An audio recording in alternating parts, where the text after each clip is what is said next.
네, 2024년 1월 1일 이정훈입니다. 이재명 민주당 대표도 신년사를 발표했습니다. 딱 와닿는 말이 이겁니다.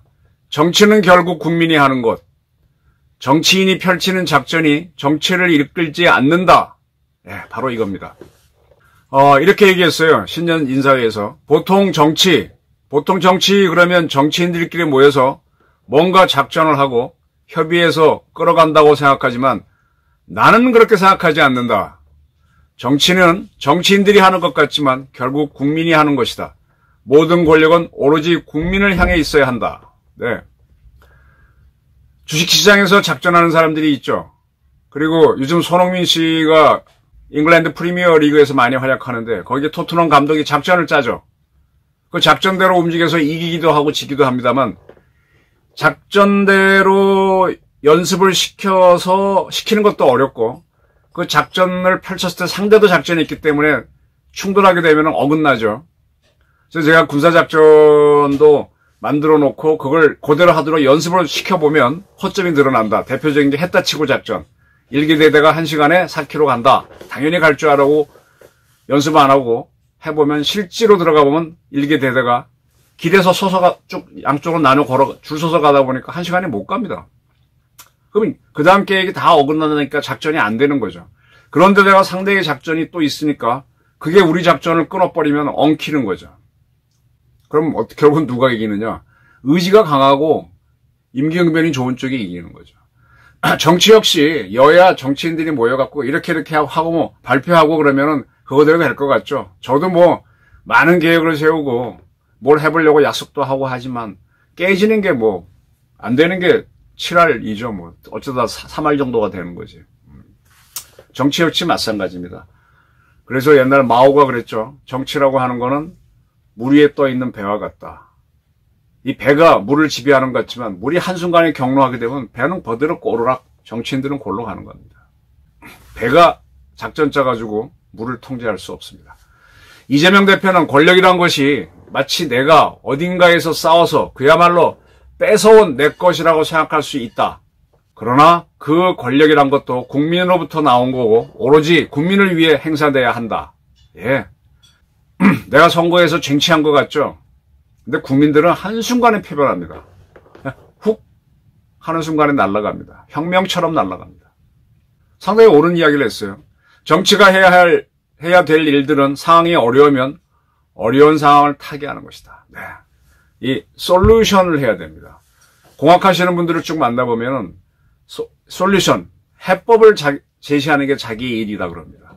제가 이렇게 공부를 해보니까 인류 문명이 발전해 왔잖아요. 거기서 리더십에 의해서 문제를 푼 것보다는 예를 들면 이거예요.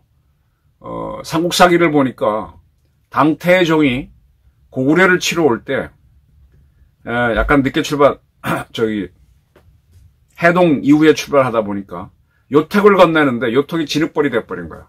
어려움을 겪습니다. 그러니까 장작대장이 요즘 말로 하면 공병대장 아무개를 불러가지고 만들으라 그러니까 그 친구가 나무를 베어와서 깔고 흙을 덮어서 물 위의 다리가 아닌 진흙벌 위에 다리를 나가서 건너갔다. 이게 해법이죠. 그리고 안시정 전투에서 깨져서 도망갈 때는 요택이 꽝꽝 얼었기 때문에 글로 무사 통과해 갔다. 이런 겁니다.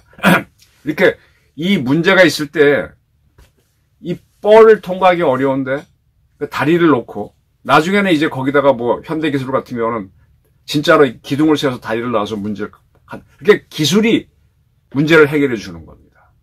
그런 솔루션을 제기하는 게 공학이다라는 얘기를 공학하시는 교수님들이 많이 얘기하셔요. 달나라에 가고 싶다? 거기 가는 방법을 뭐냐? 로켓을 만든다. 처음에는 꿈이죠. 달나라에 가고 싶다. 꿈을 꾸다가 방법을 찾아보는 거예요. 공기가 없는 우주를 날아가려면 어떤 엔진이어야 되나? 그리고 이 각도를 정확하게 맞추고 거리를 계산해야 되는데, 그죠? 그런 걸 수학적으로 하다 보는 게 솔루션리스트다 그러는데, 정치학도 쭉 해보니까 국민들이 원하는 문제를 국민들이 달나라에 가고 싶은데 로켓 만들어줘. 그러면 그걸 만들도록 공학자한테 지시를 하고 그쪽으로 돈을 대주고 사람을 투자하는 게 그게 리더십이고 그게 통치더라고요. 그리고 하나 더 보태면 내 집단이 발전하려면 뭐가 필요하다라고 본인이 먼저 이해를 하고 그 가장 잘했던 게 박정희 대통령, 이승만 대통령, 전두환 대통령이죠.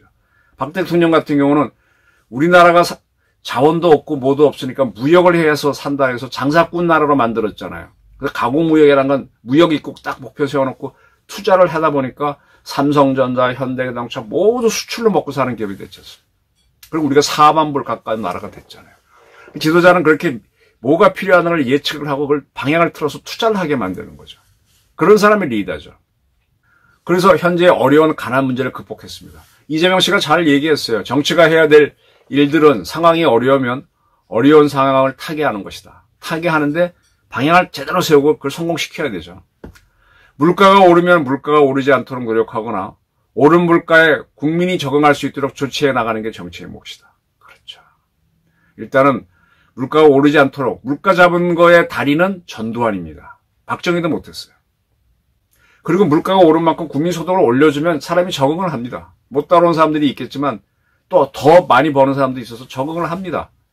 이게 리더십이에요. 지금 이제 이재명 씨도 뭘 하다 보니까 이제 많은 걸 이제 뭐 저보다 더 많은 걸 봤겠죠. 그러니까 이런 관점들이 나오는 겁니다.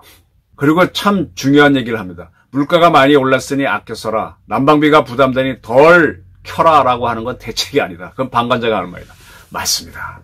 워낙 어려우면 전기불 꺼라, 난방비 줄여라 이렇게 하지만 한여름에 아주 더울 때 일할 때 에어컨 없이 일하면 일이 돼요? 졸리죠? 그리고 추운 방에서 일하려면 일이 됩니까? 호호 불고 공부가 되나요? 저 어릴 때 저희 아버지가 뭐 추운 데서 공부해야만 정신이 맑다 그래서 우리 옛날 어릴 때는 연탄 빼는 방에 살았잖아요. 어릴 때.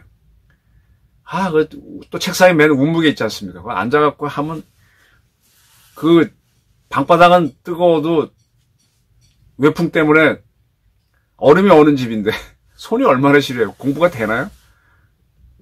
그렇게 어려움을 극복하고 한 사람이 있을지 모르지만 그런 상황에서는 공부가 안 되죠. 그 아버지가 거짓말이라는 걸 나중에 문제 제기했더니 하고 잘 모르시던데 이게 관념적으로 알면 그렇게 되는 겁니다. 예, 공부를 하려면은 공부할 수 있도록 추위에 몸이 저항하지 않도록 상황을 만들어줘야 공부를 하잖아요. 워낙 어려울 때는 추운 데서 그냥 참고 해. 그게 맞지만 어느 정도 되면은 이렇게 방관자처럼 리더를 하면 안 돼요. 이게 우리 정치의 큰 문제입니다. 이런 것들을 이재명 대표가 떡 얘기하면서 또 맹자는 칼로 사람을 죽이는 것과 잘못된 통치로 사람을 죽이는 건 차이가 없다라고 했다면서 쭉 이어갔습니다. 그러면서 한 얘기가 참 좋은데 그 다음에 한 얘기가 참 그래요. 이태원 참사를 거론하면서 이태원에서 속절없이 목숨을 잃었다. 그런데 국가는 외면했다. 이게 잘못된 통치로 인한 건가요? 잘못된 통치는 많죠. 그 용산경찰서, 용산구청, 특히 용산구청이 책임져야지. 그리고 이러한 거는 국가보다가는 거기에 몰려든 사람들이 스스로 자기 방어도 해야 돼. 이걸 정권의 책임만으로 전적으로 물기는 문제가 있어요. 그러나 정권도 잘한 건 없어. 근데 이걸 가지고 국가가 외면했다? 참 외면하지는 않았어요. 상당히 많은 배려를 하긴 뒤늦게 많이 했죠. 이걸 가지고 윤석열 정부를 모는 건 문제가 있고 윤 대통령 정부에서 물가를 지금 못 잡고 민생 경기를 못 살리고 뭐 외부적 요인이 뭐라고 되든 간에 그런 걸 비판해야지. 그리고 해병대원 사건을 수사한 군인을 집단 항명에 수개하러 모은 거 이거는 솔직히 윤 정부가 잘못했죠. 저도 여러 차례 그렇게 하지 말라고 의견을 전달했었는데 결론은 그렇게 가버렸고 좀 우스워졌잖아요.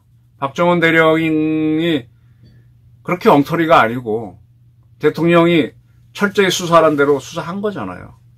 그리고 해병대 1사단장은 사실은 책임 물을 수는 없습니다. 근데 일단 수사는 그렇게 해놓고 경찰이 넘어가서 경찰 판단 받아보고 법원 판단 받아보면 아마 그분은 무죄가 될 겁니다. 그렇게 풀었으면 합리적인데 그걸 왜 개입해가지고 저렇게 박정원 대령하고 다투는 그런 모습을 만들었을까. 근데 이런 것들 등등 가지고 지금 거창하게 정치가 무엇이다라고 얘기하면서 비판하기에는 문제가 있죠. 그리고 이재명 씨가 참 제대로 얘기했습니다. 이재명과 민주당이 가진 것은 오직 절박함과 절실함 뿐이다. 맞아요. 저는 이재명 씨가 굉장히 절박하고 절실하다고 보입니다. 다가올 총선에서 반드시 승리해 국민과 나라를 지켜야 한다는 사명만 있을 뿐이다. 이거 맞습니다. 맞습니다. 지금 저는 이번 총선에서 윤석열과 이재명 누가 이길까? 더 절박하고 절실한 사람이 이긴다고 봅니다. 근데 지금 이재명의 절박함은, 절실함은 충분히 지금 본인도 이해를 하는 거예요. 국민들이 어떤 사람을 지지하는지. 근데 지금 민주당의 절박함을 풀려면 이낙연 씨나 비명계가 탈당하도록 허용하면 안 됩니다. 그럼 비대위를 만들어야 돼요. 그러면 이재명이 내려놔야 돼요. 이재명이 스스로 화랑관창이 돼서 먼저 죽어야 됩니다. 그게 굉장히 억울하겠지만 그건 본인이 쌓아온 업보이기 때문에 피해갈 수도 없습니다. 대장동 문제는 원래 거기 공공개발할 거냐 민간개발할 거냐 이낙연 씨 말대로 오랫동안 다툼이 있어서 못해왔던 건데 그거 누가 못해? 이 사들일 때는 공공개발로 한다 그러고 개발은 민간개발을 하게 되면 차익이 남는다. 그 차익을 김만배 일당이 띄어먹고 그중에 그 1호 화천대유 1호 주인은 누굽니까? 이렇게 나오면 그 문제에서는 지금 이재명은 빠져나가기가 어려워요. 설사 어떻게 감췄다고 하더라도 지금 뭐 자기 측근이라고 하는 사람들이 둘이 감옥에 가 있고 옛날 측근인 유동규는 완전히 돌아섰고 몇 사람들이 자살했는데 이걸 어떻게 벗어납니까? 이 절박함과 절실함은요, 본인이 수용을 해야 되는 거예요. 그걸 빠져나가고 절박함, 절실함으로 풀어간다? 어렵습니다. 이거는 윤 대통령이 엑스포 유치 실패하고 그의 부인이 디오로백 좌파들 농간에 걸린 것보다 더 절박한 거고 피해가기 어려운 업보입니다. 본인이 만든 거예요. 그 법카비리는 어떻게 할 겁니까? 자식 문제도 있고. 그거를 일단 본인이 수용해서 그걸 안희정도 이제 문제에 걸려갖고, 아직까지 기사회상 못하고 있지만, 그걸 극복을 해고 나와야, 그래야 사람들이 봐주는 거지. 저는 이재명 씨가, 공부만 잘해가지고 어려운 조건이었지만, 대학 들어온 다음부터는 특대장학생 장학금도 받고 공부만 했으니 편한 거죠. 그리고 변호사 돼서, 대장동, 고기동 일대에, 거기 SK가 원래 기름탱크를 만들었었거든요. 그 기름탱크를 철거를 해야만 거기를 개발을 합니다. 그때 원주민들이 많이 반대하고 할 때 그 문제에 개입했던 변호사가 이재명이에요. 그래서 대장동 문제를 누구보다 잘 알고 있습니다. 그래서 그때 많은 돈을 벌어갖고 시장 나올 때까지는 원죄의식이 없는데 이제는 많이 생겼잖아요. 이제 보니까 두려운 거죠. 저는 이재명 씨가 민주당을 살리겠다까지 얘기했는데 본인이 먼저 아마 업을 받아야 될 겁니다. 이거는 윤석열 대통령이 검사 시절에 박근혜하고 부딪혀갖고 고검에 쫓겨가 있고, 그 다음에 문재인 때 풀려나긴 했지만 또 문재인 때 추미애 박범계랑 싸우는 걸 거치는 것처럼 거쳐야 될 겁니다. 저도 이상하게 좌천된 적은 있었지만 저는 돌파는 못하고 그대로 정년만 채우고 나와버렸지만 그걸 견뎌내야만 그 다음 뭘 기회가 오는 거예요. 이재명 씨가 이제 정치를 뭔가 보는 것 같아요. 국민이 하는 거고 정치인의 작전이 이끌지 않는다. 바로 민주당 이 좌파들이 검수완박 법안을 만들어서 자기들을 비리를 감추고 살려고 하면서부터 이 조작들이 만들어진 거잖아요. 그걸 끌고 나가려니 국민적 지지가 있는 이재명을 계속 아바타로 해야 되고, 근데 이재명은 이미 이낙연계에 의해서 대장동 게이트가 터졌고, 그러다 보니까 들어가니까 버카, 백현동 쭉 나오는 거지 않습니까? 잘못 잡았지. 교체도 못하고 가는 겁니다. 그래서 저는 대통령 선거하기 전에 빨리 6.29 방식으로 이낙연으로 고체를 해라는데 교체를 못했어. 이해찬이가 못했어. 그래서 지금까지, 근데 송영길이는 지살라고 도망가면서 기회를 주는데 국회의원하고 당대표까지 됐어. 이제 나가면 골로 가는 거죠. 더 어려워졌습니다. 근데 지금이라도 가야 돼요. 민주당이 살려면. 호남을 이 좌파들이 인질로 삼는 것도 하루 이틀이지. 윤석열 대통령도 지금 많은 실정을 하면서 한동훈이라는 사람을 내세워서 하는데 이재명도 누구를 내세울 수 있어야죠. 자기도 살 생각이 있다면. 근데 그런 인물도 없다면 그럼 그거는 본인의 운이 다한 거지. 힘이 다한 거지. 받아들이는 것도 방법입니다. 이미 몇 사람들이 이재명과 관련된 몇 사람들이 극단적인 선택을 하고 그랬으면 그거 자체도 큰 업을 받는 건데 그래놓고 정치인이 작진이 이끌지 않아? 옛날에 뭐 국정감사할 때 국회 대통령 후보 시절에 유동규 씨 아냐 그랬더니 뭐 아는 것도 아니고 뭐 이런 어버버버 돌리는 이런 스타일로 어떻게 국민을 설득하고 나갑니까? 이 앞방송에서 윤석열 대통령 신전사를 분석하면서 절박하구나. 근데 더 절박해야 된다 그랬는데 이재명 후보의 신년사를 보면서 그도 절박하구나. 뭔가 보긴 봤구나. 근데 아직은 더 절박해져야 된다. 더 내려놔야 된다. 누가 더 절박하느냐? 그게 다음 총선의 승부를 가르는데 아직 덜 내려놓고 있다는 게 이재명. 저는 그렇게 봅니다. 네, 저희 분석이었습니다. 감사합니다.